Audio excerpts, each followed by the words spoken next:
各位朋友大家好，今日想同大家講嘅一本書係叫做《被討厭的勇氣》。你可能會諗咩話？要拎啲勇氣嚟俾人討厭？喂，大佬啊，我日日都好辛苦咁樣令到人哋鍾意我㗎喎，唔係咁樣嚟唱反調啊嘛？呢本書係由日本哲學家岸見一郎同埋作家古賀史健寫嘅。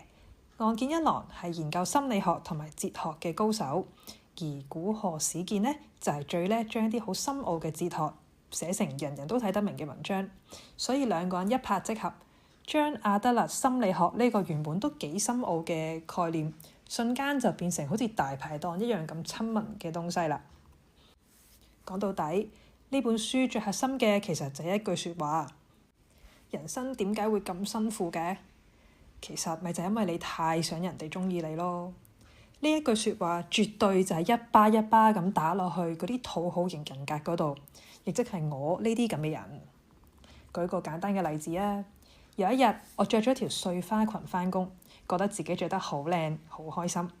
但係一日到公司呢，同事就即刻用啲好詭異嘅眼光望住我，仲好似喺度偷笑添。嗰時我就心諗：死啦！佢哋咪唔覺得我好怪啊？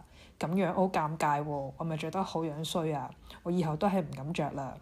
你睇下，我咪就係因為怕人哋唔鍾意自己，所以委屈自己，放棄咗做真正嘅我咯。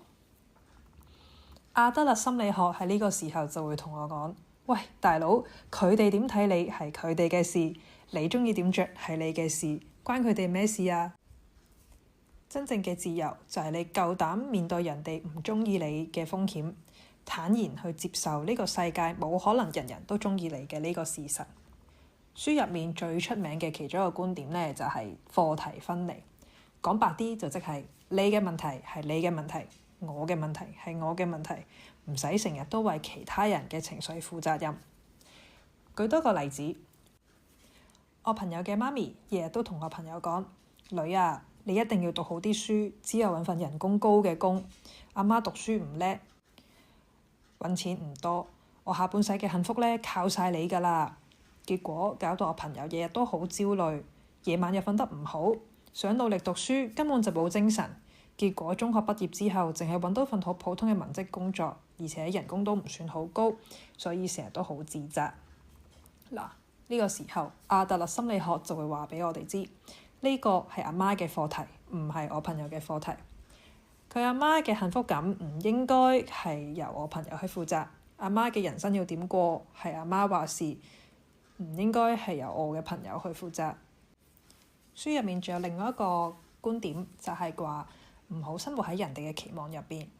例如你同朋友出去食飯，人哋可能會問你想食啲乜，你明明就想食火鍋，但係因為就驚俾人覺得你煩，好多要求，所以你就話冇所謂啊，食乜都得，你哋話事啦。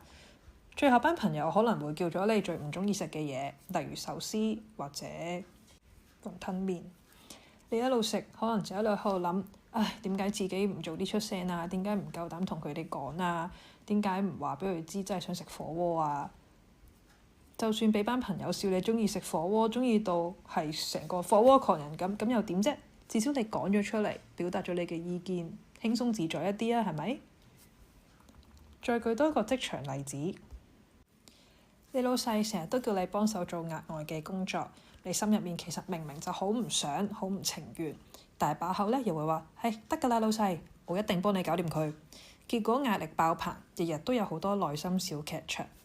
阿德勒心理學喺呢個時候又會同你講：要夠膽 say no，唔使驚得罪人，禮貌又堅定咁同老細講：老細啊，呢次呢我真係幫唔到手啦，我仲有個 project 聽日要同個客 present， 我做唔切咁多嘢啊。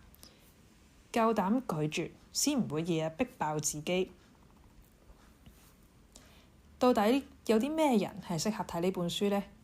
簡單啲講，如果你成日都驚人哋點睇你，習慣討好人哋，俾人哋一句説話就係搞到自己嘅心情七上八落，又或者你都想揾翻自己，做翻一個有自信嘅人，呢本書絕對啱晒你。所謂人生苦短，各位朋友，點解要生活喺人哋嘅眼光同埋期望之中呢？被討厭的勇氣就係教識我哋要夠膽做真正嘅自己。當你有咗呢份勇氣，就可以真正自由咁樣生活啦。最後，我祝大家日日都夠膽着住你嗰條碎花裙出街，行出街俾人討厭都照樣笑住咁講，唔緊要啦，我自己鍾意就得啦。多謝大家，如果大家都鍾意呢個分享，記得 like、subscribe 同埋 share。再見。